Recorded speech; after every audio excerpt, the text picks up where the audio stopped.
For a long time, the world view of illness has been that it is a weakness, a failure, something you've done wrong. If you had only lived your life differently, it would have been different. Or that something is attacking you, you're a sufferer from it, you're struggling against it, you're battling with it, that there is some external force that is affecting you. And this is a belief system that has got so ingrained, partly because it gives the power to the healer, so that the doctor can say, I've got the answers, it's got nothing to do with you, you just have to have my drug, my tablet, and you'll get better, and I will fix you.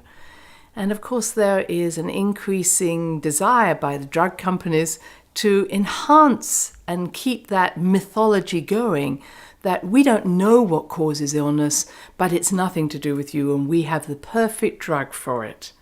And in the United States, 50% of all prescription drugs are used by the United States around the world. 50%. And the next group are the veterinarians.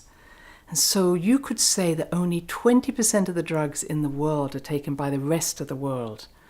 And so majority are taken by Americans who believe that this is what is going to heal them.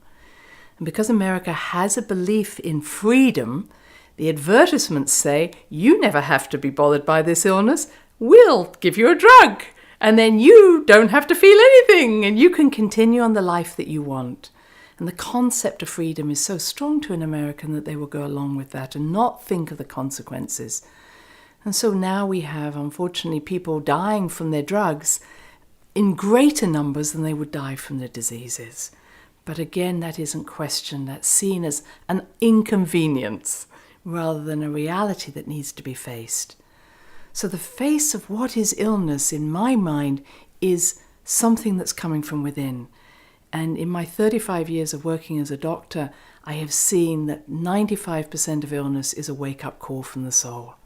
And you don't have to be religious. You could say a wake-up call from something inside you.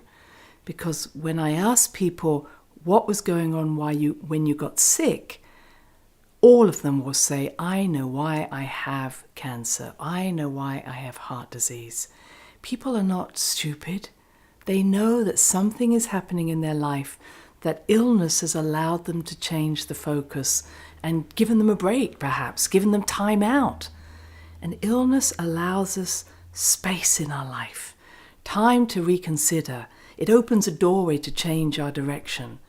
But in our current state of healthcare, instead of giving people time out, we rush them into hospital, we rush them out of hospital, and they're at home before they've even had a chance to think about what's going on, and we get them back to work, and they're back on that same lousy path that's killing them, but nobody questions that that might not be the right decision for them, because now they have a tablet, and we aren't going to ask the deeper questions that might inconvenience them.